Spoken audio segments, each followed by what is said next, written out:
કાર્યવાહીની।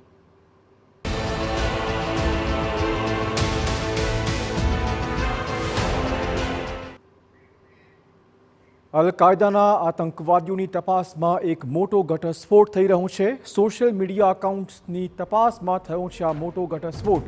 ઇન્સ્ટાગ્રામ ગ્રુપમાં આતંકવાદીઓ સહિત જોડાયેલા હતા 72 સભ્યો। દિલ્હીના મોહમ્મદ ફૈકે અન્યોને જોડવા કરતો હતો પર્સનલ મેસેજ। અન્ય 872 લોકોને આ ગ્રુપમાં એડ કરવા માટે ઇન્સ્ટામાં તેણે મેસેજ કર્યા હતા।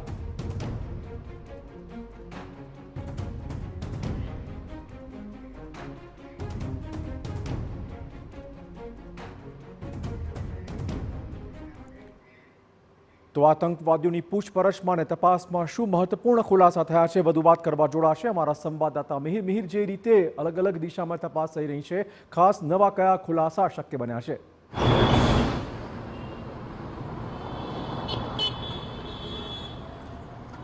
અલ કાયદા ઇન્ડિયન ટેરર મોડ્યુલમાં ઝડપાયેલા આ 4 આતંકીઓની પૂછતાછમાં દરરોજ નવા ખુલાસા છે તે થઈ રહ્યા છે। આ 4 આતંકી પૈકી મુખ્ય જે દિલ્હીનો મોહમ્મદ ફેક જે આતંકી હતો કે તેને જ આખું ઇન્સ્ટાગ્રામ ઉપર અકાઉન્ટ ક્રિએટ કરવામાં આવ્યું હતું અને જે ગ્રુપ છે કે જે ક્રિએટ કર્યું હતું અને જેમાં જે પકડાયેલા 3 આતંકીઓ છે તેને એડ કર્યા હતા। તેની સાથે જ 72થી વધુ સભ્યો છે કે આ ગ્રુપમાં હતા અને આ ગ્રુપની અંદર દેશ વિરોધી ઉશ્કેરણીજનક વિડીયો અને જેહાદી ષડયંત્રના તમામ વિડીયો છે કે જે મૂકવામાં આવતા હતા અને જે આ મુખ્ય આતંકી છે કે મોહમ્મદ ફેક તેના દ્વારા અન્ય ભારતના યુવાનોને કઈ રીતના આ કટ્ટરવાદી બનાવવામાં આવે તે માટે અલગ અલગ પર્સનલ મેસેજ છે તે કરતો હતો અને આ ગ્રુપમાં જોડાવા માટે તેને લગભગ 872થી પણ વધુ લોકોને પર્સનલ મેસેજ કરી અને જોડાવા માટે પ્રયાસ છે તે કરવામાં આવ્યો હતો। તેની પૂછતાછમાં આ ખુલાસા તે પણ થયા છે કે વધુમાં વધુ લોકો આ કટ્ટરવાદી વિચારધારામાં જોડાય અને તે કોઈ પણ આ રીતના આતંકીને ઊભો કરે અને ત્યારબાદ કોઈ પણ મોટી ઘટના તેના દ્વારા કરવામાં આવે અને ત્યારબાદ તે વિદેશ કોઈ પણ અરબ કન્ટ્રીમાં ભાગી જાય તે રીતના આખો પ્લાન છે કે તે વિચારી રહ્યો હતો। જો કે આ 4 આતંકીઓની પૂછતાછમાં કટ્ટરવાદી વિચારધારા અને કઈ રીતના આખું તે લોકો પ્લાન કરતા હતા તેને લઈને પણ દરરોજ તે લોકો ઇન્સ્ટાગ્રામ ઉપર વિડીયો કોલથી વાતચીત કરતા હતા અને અન્ય કેટલા લોકો આ રીતના આ કટ્ટરવાદીમાં જોડાય તે માટેના સતત પ્રયાસો છે તે કરવામાં આવતા હતા।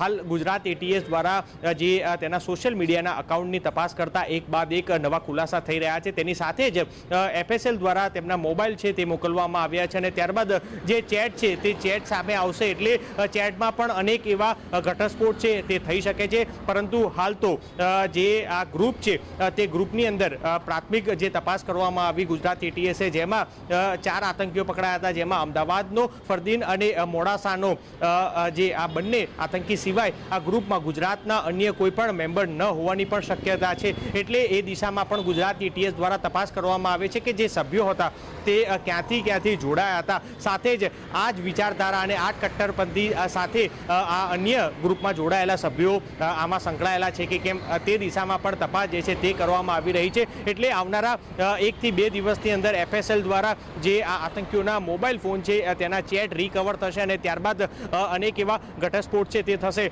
તેની સાથે જ જે યુપી નોઈડાનો જે આતંકી હતો કે તેને પણ તેની પાસે પણ રિવોલ્વર છે તે મળી આવી હતી અને તેની પૂછતાછમાં પણ તે સામે આવ્યું હતું કે તેને કોઈ પણ મોટી ઘટનાને અંજામ આપવા કે અથવા કોઈ પણ આ રીતનો પ્લાન કરવા માટે આ રીતના હથિયાર તે વસાવ્યા હતા। એટલે તેને પણ તપાસ માટે યુપી છે તે ગુજરાત એટીએસ દ્વારા લઈ જવામાં આવશે। એટલે હાલ તો આ 4 આતંકીઓની ગુજરાત એટીએસની સાથે સાથે સેન્ટ્રલ એજન્સીઓ દ્વારા પણ તપાસ જે છે તે કરવામાં આવી રહી છે અને દરરોજ તે લોકોની પૂછતાછમાં અનેક એવા ઘટસ્ફોટ છે તે થઈ શકે છે। બિલકુલ, ધન્યવાદ મિહિર તમામ જાણકારી બદલ। તો હજુ નવું કેટલાક ઘટસ્ફોટ શક્ય છે।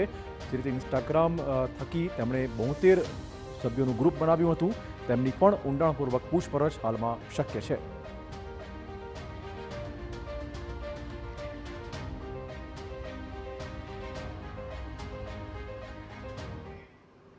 અને વાત કરીશું હવે